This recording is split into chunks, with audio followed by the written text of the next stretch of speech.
കന്നഡ സംവരണ ബില്ല് മരവിപ്പിച്ചു. സ്വകാര്യ മേഖലയിൽ കർണാടകക്കാർക്ക് തൊഴിൽ സംവരണം ഏർപ്പെടുത്താനുള്ള ബില്ലാണ് മരവിപ്പിച്ചത്. IT മേഖലയിൽ നിന്നുൾപ്പെടെ വലിയ എതിർപ്പ് വന്ന സാഹചര്യത്തിലാണ് സിദ്ധരാമയ്യ സർക്കാരിന്റെ തീരുമാനം. വ്യവസായ മേഖലയോട് ആലോചിച്ച് മാത്രമേ അന്തിമ തീരുമാനമുണ്ടാകൂ എന്ന് സർക്കാർ വൃത്തങ്ങൾ വ്യക്തമാക്കുന്നു. KB ശ്രീധരൻ വിവരങ്ങൾ നൽകും. ശ്രീധരൻ, ഏറ്റവും നിർണായകമായിട്ടുള്ള അല്ലെങ്കിൽ വലിയ തോതിൽ പ്രതിസന്ധിക്കും വിമർശനങ്ങൾക്കും ഒക്കെ വിധേയമായിട്ടുള്ള ഒരു ബില്ലാണ്. ആ ബില്ലാണ് ഇപ്പോൾ മരവിപ്പിക്കുന്ന തരത്തിലൊരു നടപടി ഉണ്ടാകുന്നത്. ഈ വിമർശനങ്ങൾക്ക് പിന്നാലെയാണ് ഉണ്ടാകുന്നത്. എങ്ങനെയായിരിക്കും തുടർ നടപടി? മരവിപ്പിച്ചോ അതിനപ്പുറത്തേക്ക്?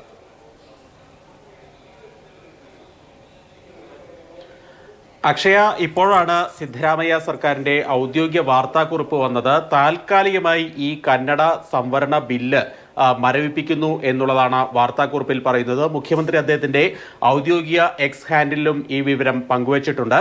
ഏറ്റവും പ്രധാനം നാസ്കോം ഉൾപ്പെടെ, അതായത് IT സർവീസ് സംഘടനകളുടെ സർവീസ് കമ്പനികളുടെ ദേശീയ സംഘടനയായിട്ടുള്ള നാസ്കോം ഉൾപ്പെടെ വലിയ വിമർശനവുമായി എത്തിയിരുന്നു ഈ സ്വകാര്യ മേഖലയിൽ സംവരണം അനുവദിക്കാനുള്ള ബില്ലിനെതിരെ.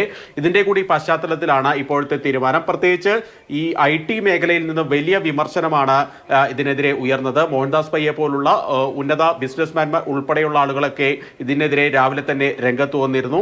അതായത് സ്കിൽഡ് ലേബേഴ്സ്, തൊഴിൽ നൈപുണ്യമുള്ളവരുടെ എണ്ണം കുറയും എന്നുള്ള ഒരു വിമർശനമാണ് പ്രധാനമായും ഉയർന്നത്. ഇതുകൂടാതെ IT കമ്പനികളിൽ പലതും നേരത്തെ തന്നെ ബംഗളൂരിലെ പല വിഷയങ്ങളിൽ സർക്കാരിനോട് എതിർത്ത് നിൽക്കുന്നുണ്ട്. പ്രത്യേകിച്ച് വികസന പദ്ധതികളുടെ വേഗത കുറവ്, അതുപോലെ തന്നെ കുടിവെള്ളക്ഷാമം ഉൾപ്പെടെയുള്ള വിഷയങ്ങളിൽ സർക്കാരുമായി അവർ അത്ര രസത്തിലല്ല. പലരും ഏതെങ്കിലും ഒരു വിഷയം വന്നാൽ ഇവിടെ നിന്ന് ചാടാനുള്ള ഒരു നടപടികളൊക്കെയായിട്ട് മുന്നോട്ട് പോയിരുന്നു. ഏതായാലും അതിന്റെ കൂടി പശ്ചാത്തലത്തിലൊക്കെ കൂടി വേണം അവരെ പിണക്കി മുന്നോട്ട് പോകേണ്ട എന്നുള്ള ഒരു തീരുമാനത്തിലേക്ക് സർക്കാർ എത്തിയത്. ഏതായാലും നാസ്കോം ഉൾപ്പെടെയുള്ള സംഘടനകളുമായൊക്കെ കൂടിയാലോചിച്ച്, വ്യവസായ രംഗത്ത് പ്രവർത്തിക്കുന്ന സംഘടനകളുമായൊക്കെ കൂടിയാലോചിച്ച ശേഷം മാത്രമേ ഒരു തീരുമാനം ഉണ്ടാകൂ എന്നുള്ളതാണ് സർക്കാർ വൃത്തങ്ങൾ പറയുന്നത്. അടുത്ത മന്ത്രിസഭാ യോഗം ഈ വിഷയം കൃത്യമായി തന്നെ വിശദമായി തന്നെ ചർച്ച ചെയ്യുമെന്ന് അറിയിച്ചു. നേരത്തെ ഈ മന്ത്രിസഭാ യോഗത്തിന്റെ അംഗീകാരത്തിന് പിന്നാലെ ഇപ്പോൾ നിയമസഭാ സമ്മേളനം നടക്കുന്നുണ്ട്. ഈ സമ്മേളന കാലയളവിൽ തന്നെ ബില്ല് അവതരിപ്പിച്ച് നിയമമാക്കാനുള്ള നീക്കമായിരുന്നു സർക്കാരിന്റെ ഭാഗത്തു നിന്നുണ്ടായത്. ഏതായാലും ആ നീക്കത്തിന് ഇപ്പോൾ ഒരു തിരിച്ചടി ഉണ്ടായി. വലിയ എതിർപ്പോട് കൂടി ആ തിരിച്ചടി ഉണ്ടായി എന്ന് തന്നെ വേണം മനസ്സിലാക്കാൻ. മറിച്ചൊരു കാര്യം കൂടിയുണ്ട്. ഈ വിഷയത്തിൽ സർക്കാരിന് ലഭിച്ച ഒരു നിയമോപദേശമുണ്ട്.